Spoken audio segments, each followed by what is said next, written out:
Live from downtown Detroit, Local 4 News at 5 starts now. And we begin on the news at 5 here with a 10-year-old boy in Macomb County charged with bringing a knife to school. And that's not all. The Macomb County prosecutor says that 10-year-old also had a hit list with him along with that knife. It happened Tuesday at Prevail Academy on Cass, not far from Gratiot in Mount Clemens. Sean Lay is live at the school for us tonight. Sean, this was a very serious situation here. Extremely serious, and the county prosecutor, we've been here all day speaking with him. He says he doesn't know of a case of a 10-year-old on house arrest right now wearing a tether out on bond, can't come back to the school. We got to look at the style of knife he had, a dagger style, a blade about 6 inches long, allegedly. Came here, as you mentioned, with a hit list, but also a plan. It's amazing that we would even have that thought process at 10 years old to bring a knife with a hit list. Macomb County Prosecutor Pete Lucido says a 10-year-old was armed with a dagger-style knife Tuesday at the Prevail Charter School and armed with a hit list. Lucido says the 10-year-old boy allegedly brought the knife and made that hit list to target students who made fun of him and called him names. There's more. The prosecutor says the boy asked another student to hold one child to the ground while he stabbed him. Lucido says a horrific situation inside this school was averted. A hit list, as it said. It's pre-planned, and it is very disturbing to think that this could have happened, but it didn't. It was derailed before it could happen. Derailed by another student who took the knife and alerted an adult. Now the school is receiving the Macomb County Prosecutor's Office first ever Hero Award. No names used to protect identities, but a hero honored for seeing something and saying something. Because the Hero Award isn't anonymous. It's not going to tell their name. It's not going to know where it came from. It'll always be kept private and confidential. But it'll show the school at least has a hero in the hallways, up and down, every day, all the time, and on time in this case. Prevail School sending me this statement today. While student privacy rights limit the details I can share, what I can say is that we are proud of those who spoke up in this situation. We actively promote a hear something, see something, say something philosophy at our school. This helps us together remain vigilant in ensuring the safety and well-being of our school community. Again, 10-year-old on a tether on house arrest. Very serious the situation, but the first ever Hero Award given to this school, guys. So, Sean, just to be clear, this was all over bullying? Bullying. So the young man, the 10-year-old, said he was being called names and being made fun of. Now the prosecutor says he wants to get counseling for the young man, just doesn't want to charge him and let the court system take over, wants to get him some help, and also wants to look into the bullying aspect of this here at the school as well. Yeah. Okay. Sean, we appreciate it. Our other top story tonight, a star football player for the Michigan Wolverines facing felony gun charges tonight. Co-captain and defensive lineman Mozzie Smith was arraigned today on one count of carrying a concealed weapon. It comes after a traffic stop all the way back on October 7th. Rod Maloney live in Ann Arbor tonight. Rod, what's the prosecutor saying about how long it took for charges to be filed?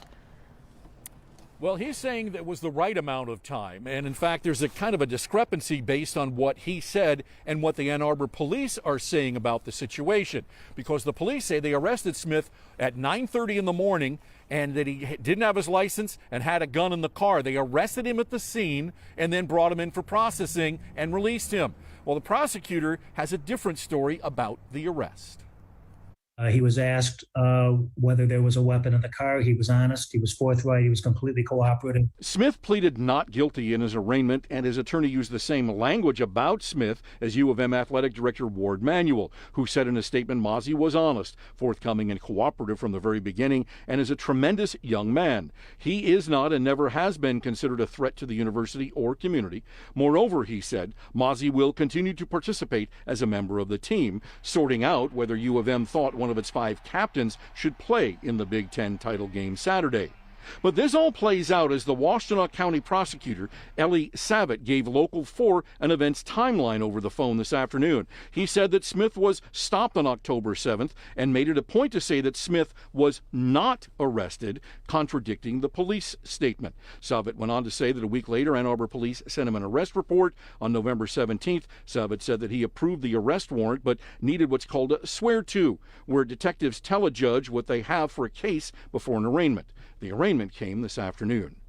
U of M coach Jim Harbaugh said in a statement, Mozzie's character and trust that he has earned over the past 4 years will continue to be considered throughout the process. Do you think Mozzie should be allowed to play? Hell yeah.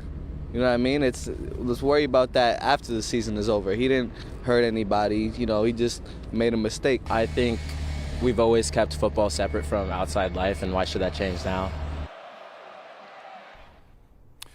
Now, I just get off the phone with Elie Savic because I wanted to hear more about this discrepancy about the arrest, not arrest. And he said that he may have been a little flippant about the characterization of the timeline.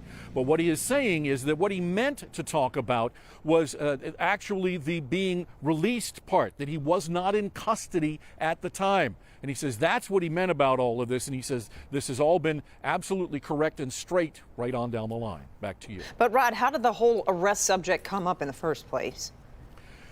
Well, because he was responding to the whole question about Imani Bates, the Eastern Michigan basketball player who was arrested with a gun. He, at the time, was in custody, whereas Smith wasn't in custody when they considered the case, and he says that is the difference. Yeah, I gotcha. Okay, Rod Maloney, we appreciate it tonight. And not to pile on the Wolverine fans, but this is going to feel like a little insult added to injury, or injury added to insult, as it were. Bernie's here now. More bad news for the Wolverines. Yeah, running back Blake Corum injured his knee against Illinois 2 weeks ago. Ran the ball just twice against Ohio State last Saturday. Today, he was ruled out for the rest of the season and will undergo knee surgery. We've got highlights of Corum. According to the NFL Network, he's gone for the rest of the year. Obviously, a huge loss for Michigan because he ran for 1,463 yards this year with 18 touchdowns before he got hurt against the Illini. The Wolverines do have Donovan Edwards, ran 22 times for 216 yards and 2 TDs in Columbus. Look for him to replace Corum Saturday night against Purdue in the Big Ten title game. Too bad. Yeah, with both of these guys, I mean, they might not need them this week, but in that playoff, they're going to, no question. All right, we'll see you in a little bit, Bernie. Okay. Thank you. Now to Western Wayne County, and chaos for commuters over the next few weeks. I-275 is down to just one lane in both directions from 6 Mile all the way to Eureka Road at Metro Airport. That's 14 miles of the freeway. Tim Pamplin live along I-275 along with Drone 4 to give us a look at just how bad this is, Tim. This is just awful, guys. You're looking at the northbound 275 lanes again, as you say, heading all the way down to Metro Airport from 6 Mile. Talking of the airport, let's go up to Drone 4. And our pilot, Mike Arcelisi, is going to fly you gently southbound here. On the right, you see the southbound lanes completely rebuilt. On the left, the northbound lanes. Pretty soon, in the next couple of weeks, this is all going to get switched around. You aren't going to know whether you're coming or going. Roll tape. Oh, man, it's brutal out here. Alex speaks for most of us along I-275. I drive up here from Toledo every day, so the traffic is like, sometimes I'm 30, 40 minutes just to get 15 miles. So here's what's going on. You're looking at the newly surfaced I-275 southbound lanes over there. And this is the old northbound lanes, was operating as both north and southbound with barriers in the middle. Well, all of those barriers now need to be moved, all 14 miles of them, onto the newly surfaced southbound lanes. And all the north and southbound traffic moves over there. Capiche? I mean, they got a lot of construction everywhere. Dave, who does a lot of driving for his job at FSM, says he and his colleagues have turned to technology to help one another out. Like I come in from Pinckney area. I come in if I see an accident or something like that, then I'll report it on our teams to avoid this area. We got guys that are downriver, guys up east side. So we try to keep in communication where there's problems. Seems like a very smart idea. Again, I-275 north and southbound will be down to one lane each direction for the next couple of weeks while they get the contraflow system in place. We know these roads need to be rebuilt, but seems like they do it all at once. Today was great. So back up here, Drone 4, traffic crawling along here. The issue is, of course, when you've got one lane of traffic, if there's a breakdown or a crash, the whole thing comes to a complete standstill. Now, as for a workaround, I spoke to Diane Cross at MDOT. She suggests maybe Southfield Freeway down to 94, back over to the airport. But leading up to the holiday season, not good news out in the western suburbs. Back to you guys downtown. Capiche is right, Tim. Yeah. I don't think there's any capiching with that traffic jam. How about this for a nice view, though? That's from our Windsor Sky Cam. Things looking gorgeous here at sunset.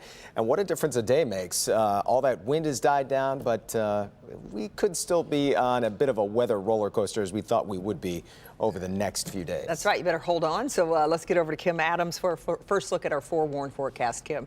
Well, those winds are coming back tomorrow evening and into the day on Saturday, but right now it's nice and calm and quiet. It's chilly, though. It's 33 at the airport, 34 in Pontiac and Mount Clemens, 33 in Lapeer, and 36 at City Airport. Wind chills, not much of a factor right now because the winds are fairly calm at about 5 to 10 miles per hour, but it still feels like it's 29 in Pontiac, mid-20s at Metro, Grosse Ile 27 also in Monroe. Evening planner, nice and dry. We'll get a nice southerly flow of air that's going to keep our temperatures in the upper 20s under mostly clear skies. Then some clouds return for the day tomorrow.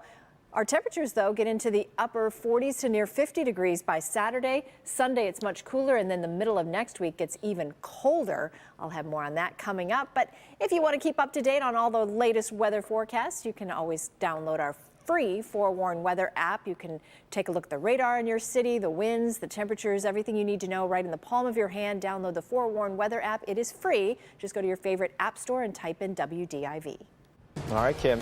Heck of a lot more for you to come on this Thursday edition of The 5. Let's check in with Dr. McGeorge. Well, you know, if someone in your family isn't sick right now, you should consider yourself lucky. It's not just RSV causing problems this week. Ahead, see what's going around and which viruses are likely just getting started.